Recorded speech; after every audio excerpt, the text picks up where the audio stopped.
વિશેષ મહત્વ પણ રહેલું છે. એવું માનવામાં આવે છે કે જનોઈ પહેરવાથી આયુષ્ય, શક્તિ અને બુદ્ધિ વધે છે.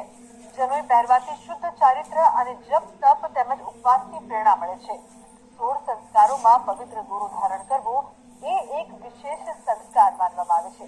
ચાલો જાણીએ તેના વિશેની રસપ્રદ માહિતી.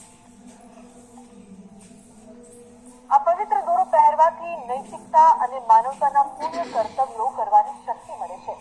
જનોઈ ધારણ કરવાથી સકારાત્મક ઉર્જા આવે છે.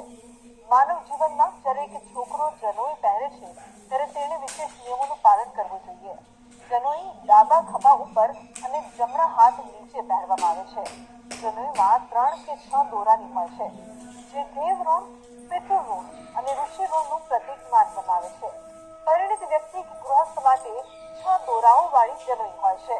જનોઈ પહેરવાથી શિક્ષણ અને આધ્યાત્મિક વિકાસ પર ધ્યાન કેન્દ્રિત કરવામાં પણ મદદ મળે છે, તેમજ મનને ખરાબ કાર્યોથી બચાવી શકાય છે. સનાતન ધર્મની સાથે જનોઈનું વિશેષ મહત્વ છે.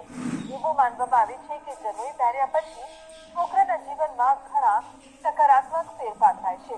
તે પહેર્યા પછી છોકરો તેના ઘર અને સમાજ પ્રમાણે સંતુલિત રીતે કામ કરે છે. જનોઈ પછી છોકરાને સંસ્કારવાન ગણવામાં આવે છે.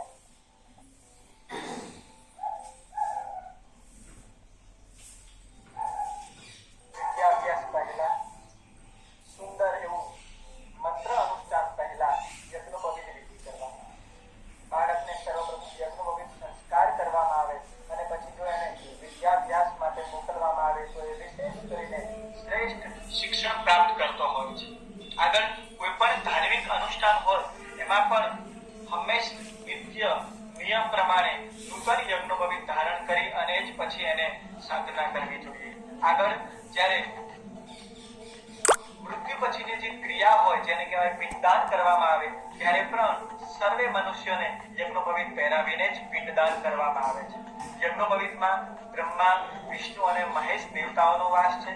આ યજ્ઞોપવિત જે ધારણ કરે છે એને નિત્ય ગાયત્રી મંત્રનો જાપ કરવામાં આવે છે અને ગાયત્રી મંત્રની સાધના થકી જ આ યજ્ઞોપવિતમાં વિશેષ તેજ મળે છે. જે યજ્ઞોપવિત ધારણ કરે છે અને સર્વત્ર બધી જગ્યાએ વિજય પ્રાપ્ત થાય છે. જમણા કાનની ઉપર લગાવીને જ્યારે આપણે મળમૂત્રનો ત્યાગ કરીએ તે સરળતાથી પણ ત્યાગ થાય છે અને આ યજ્ઞોપવિત ધારણ આપણને આ જીવનમાં સત્કાર્ય તરફ પ્રેરે છે અને અનીતિનું કાર્ય કરતા આપણને રોકે છે. માટે યજ્ઞોપવિત સંસ્કાર જનોઈ ધારણ